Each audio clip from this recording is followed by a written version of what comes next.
ఆరోగ్యాభిలాషులందరికీ నా హృదయపూర్వక నమస్కారములు. వేసవికాలం ఎండల తీవ్రత మునుపెన్నడూ లేని విధంగా ఈ సంవత్సరం ఎక్కువగా ఉంటున్నాయి. ప్రభుత్వం వారు కొన్ని హెచ్చరికలు జారీ చేస్తున్నారు. ఉదయం 10-11 గంటల నుంచి సాయంకాలం 3:30-4 వరకు అసలు బయటికి ఎవరు రావద్దు, అత్యవసరమైన పనులుంటే తప్ప వెళ్ళకండి, లేకపోతే ఇంట్లోనే ఉండండి అని హెచ్చరికలు జారీ చేస్తున్నారు కదా.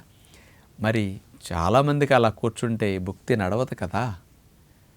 ఉద్యోగం చేయాలి, వ్యాపారం చేయాలి, బయటికి తిరగాలి.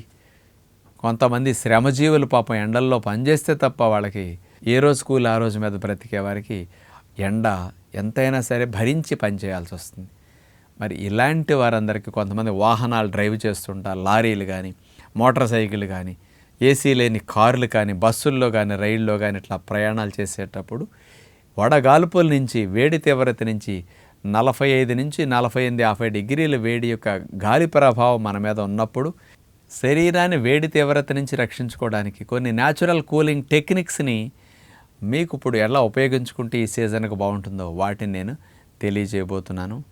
మొట్టమొదటిది, అవకాశం ఉన్నంత వరకు వేసవికాలం బయట తిరిగే వారెప్పుడూ కూడా తెల్లటి టోపీని వాడుకుంటే ఫస్ట్ బెస్ట్ అని చెప్తాను. మోటార్ సైకిల్ మీద ముఖ్యంగా తిరిగేవారికి, ఎండల్లో పనిచేసేవారికి, ఎండల్లో నడిచి లేకపోతే అటు ఇటు తిరుగుతూ వర్క్ చేసుకునేవారు కంపల్సరీ ఆడ మగ భేదం లేకుండా వెడల్పుగా ఉండే కౌబాయ్ టోపీలు ఉంటాయి. అవి ముఖం మీద కూడా ఎండని చెవుల మీద కూడా పడనివ్వకుండా ఉంటాయి. మనకి మెయిన్గా ఈ భాగాన్ని కూలింగ్ ఉంటే బాడీ వేడిని తట్టుకోవడం చాలా ఈజీ అవుతుంది. మన ఇంజిన్ ఇది కదా, మెయిన్ది కదా, అందుకని ఇక్కడ ఉండాలన్నమాట. కారుకి ఇంజిన్కి కూలింగ్ ఇస్తారు కదా, బాడీకి కాదు కదా కూలింగ్ ఇచ్చేది. మన ఇంజిన్ ఇది కాబట్టి దీనికి రక్షణ కోసం టోపీ వాడండి. లేదు అట్లా పెట్టుకోవటం బాగోదు అనుకుంటే తెల్లటి టవల్ లాంటిది కూడా ఉంచుకొని, అది కాటన్ టవల్ తెల్లటిది తలకంతా చుట్టుకోండి. లేదు తెల్లటి ఓణీ లాంటిది ఏదైనా మీరు వేసుకోవడానికి ప్రయత్నం చేయండి. ఇలాంటి ప్రొటెక్షన్ చేసుకుంటే ఫస్ట్ మీకు రక్షణ ఎండ నుంచి ఈ బ్రెయిన్కి కలగాలి. కంట్రోలింగ్ సిస్టమ్ అంతా ఇక్కడ కదా, అందుకని దీనికి వేడెక్కకుండా రక్షించుకోవాల్సిన బాధ్యత మనకు ఉంటుంది. కాబట్టి దీనికి తెల్లటోపీ ఇది ఎలా రక్షిస్తుంది? ఎండ యొక్క వేడి కిరణాలు టోపీ మీద తెల్లదాని మీద పడేసరికి అట్లా పడి అట్లా రిఫ్లెక్ట్ అవుతాయి. అద్దంలో మన ప్రతిబింబం చూడండి ఎలా రిఫ్లెక్ట్ అవుతుంది, సేమ్ రిఫ్లెక్షన్ వైట్కి ఉంటుందన్నమాట. అందుకని అసలు బుర్రకు మీకు వేడి చేరనివ్వకుండా రక్షిస్తుంది దీనికి.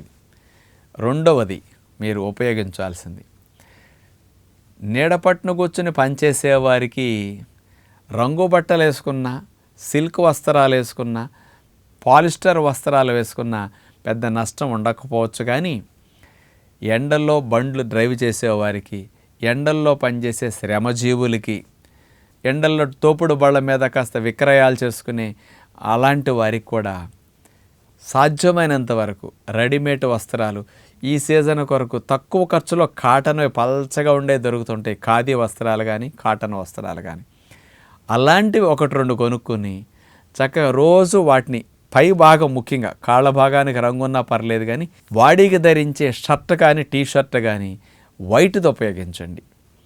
దీనివల్ల మీకు అసలు బాడీ హీట్ లోపలికి వెళ్లకుండా చెమట పట్టినా పీల్చేసుకుంటుంది. ఈ కాటన్ వస్త్రాలు ఖద్దరు వస్త్రాలు రంధ్రాల గుండా గాలి వెళ్ళి బాడీకి మంచి కూలింగ్ ఎఫెక్ట్ ఇస్తుంది. స్కిన్కి రక్షణ కింద ఇది బాగా పనికొస్తుంది. కుదిరితే ఫుల్ హ్యాండ్స్ వాడటానికి ట్రై చేయండి. ఇది రెండవదిగా ఉపయోగించుకోండి. మూడవది, మనం ఉండే ఇంటికి డైరెక్ట్గా స్లాబ్ మీద ఎండపడే అవకాశం ఉంటే మేడ మీద తప్పనిసరిగా వైట్ సున్నం కానీ వైట్ పెయింట్లు కానీ కూలింగ్ పెయింట్స్ విడిగా అమ్ముతున్నారు. అలాంటివి కంపల్సరీ వేసేసుకుంటే 5-7 డిగ్రీస్ వేరియేషన్ మీ లోపల తగ్గిపోతుంది అన్నమాట. ఇంట్లో మీ స్లాబ్ అసలు వేడెక్కదు. మిట్ట మధ్యాహ్నం 1 గంట 2 కూడా మీ చంటి పిల్లవాడు మేడెక్కి నడిచినా, చెప్పులు లేకుండా నడిచినా కాలు కాలదు అక్కడ, అసలు వేడెక్కదు స్లాబ్. అంత బాగా ఉపయోగపడుతుంది. రేకుల షెడ్లో ఉండేవారు రేకుల మీద ఇది పూసేయాలి. లేకపోతే వైట్ క్లాత్లు ఉంటాయండి, ఎండకు తడిచినా పాడవకుండా వర్షానికి కూడా. అలాంటి క్లాత్లు రేకుల మీద వేసేసేయాలి పెయింట్ కుదరకపోతే. బయట మార్కెట్లో అమ్ముతుంటారు. నర్సరీలు వేసుకునే గ్రీన్ క్లాత్లు ఉంటాయి కదా, అట్లాంటివి వైట్ క్లాత్లు ఉంటాయి. అలాంటి దాన్ని వేసేసుకుంటే వేడి రాదు. ఇప్పుడు మేము ఆశ్రమంలో కొన్ని చోట్ల అట్టాటి వైట్ వేస్తుంటాం వేడి రాకుండా ఉండాలని. చాలా బాగా రిఫ్లెక్షన్ జరుగుతుంటుందన్నమాట. ఇది మూడవది. ఇక నాలుగవది, ఇక ఏసీలు ఎయిర్ కూలర్స్ ఉన్నవారికి ఇబ్బంది ఉండదు, కానీ ఇవి లేని వారికి వేసవకాలం వేడి నుంచి ఇంటిని రక్షించుకోవటానికి, ఇంట్లో ఉండే పిల్లల్ని వృద్ధుల్ని రక్షించుకోవటానికి ఒట్టివేళ్ల చాపలు అడుగుల లెక్కన చూసేలా చాప ఇంత నమ్ముతుంటారు. కొంతమంది సైజుని బట్టి అడుగు 25 రూపాయలు 30 రూపాయలని అట్లా అమ్ముతుంటారు. ఆ ఒట్టివేళ్ల చాపలు కొని మన ఇంటికి ఉండే గాలి వచ్చే కిటికీ ఎటైతే ఉందో గుమ్మం కానీ అటువైపు, గాలి బయటికి వెళ్ళే వైపు అలా ఒట్టివేళ్ల చాపలు తగిలించేసేసి మీరు కనుక పెట్టారనుకోండి, గాలి వచ్చే కిటికీలన్నిటికీ పెట్టేసి ఇంకొక పక్కనే ఒట్టివేళ్ల చేపలు కూడా పెడితే వడగాలుపు రాకుండా ఉంటుంది.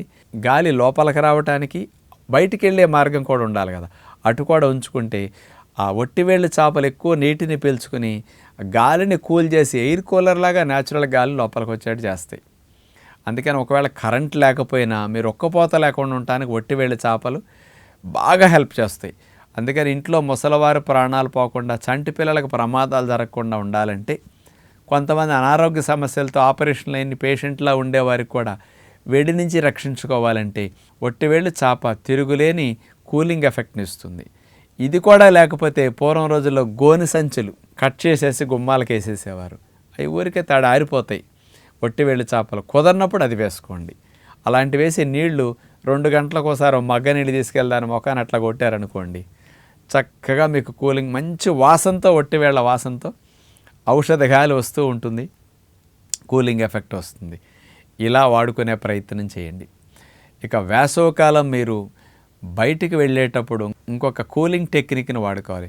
వేసవకాలం మోటార్ సైకిల్ డ్రైవ్ చేసేటప్పుడు ఫుల్ హెల్మెట్ పెట్టుకోవటం కానీ, గ్లాస్ ఇట్లా ఉండేది, లేకపోతే ఈ ముఖానికి జేబు గొడ్డలు రుమ్మాలు అట్లాంటి కట్టేసుకుని ప్రయాణం చేయటం, కళ్ళకు కూడా కవర్ గ్లాసెస్, కూలింగ్ గ్లాసెస్ పెట్టుకుని వెళితే మీరు 1-2 గంటల బండి మీద ప్రయాణం చేసినా మీకు ఏ విధమైన ప్రమాదాలు జరగకుండా, వీటికి రక్షణకి ముక్కు ద్వారా బ్లడ్ కారకుండా, ముక్కులో పొక్కులు కూడా ఒకసారి గట్టి కట్టేసి అంటుకుపోతే వాటిని తీసేటప్పుడు అక్కడ బ్లడ్ వెజల్స్ రప్చర్ అయిపోయి బ్లడ్ కారుతుంది. పెదాలు పగిలిపోయి చాలా ఇబ్బంది పడతారు. ఇలాంటి పెదాల రక్షణకి, ముక్కు రక్షణకి, కంటి రక్షణకి వేసవకాలం కళ్ళు ఎర్రగా మంటలు పుట్టేసేసి చాలా ఇబ్బందులు పడుతుంది. ఇట్లాంటి వాటికి ఆ గ్లాసెస్ మరియు వీటికి ఇట్లాంటి ఏర్పాట్లు కనుక చేసుకోగలిగితే చక్కటి రక్షణ వేసవకాలం మనం పొందొచ్చు. అవసరానికి మనం పనులు చేసుకున్నప్పటికీ శరీరాన్ని ఎండ యొక్క వేడిని, వడగాల్పుల నుంచి రక్షించుకునే పని మనం చేస్తే అది తట్టుకోగలుగుతుంది. దానికి అంత సామర్థ్యం ఉంది. కాబట్టి దానికి మనం ఇలాంటి న్యాచురల్ కూలింగ్ టెక్నిక్స్ని శరీరానికి అప్లై చేసుకుంటే మంచిదని విజ్ఞప్తి చేస్తూ నమస్కారం.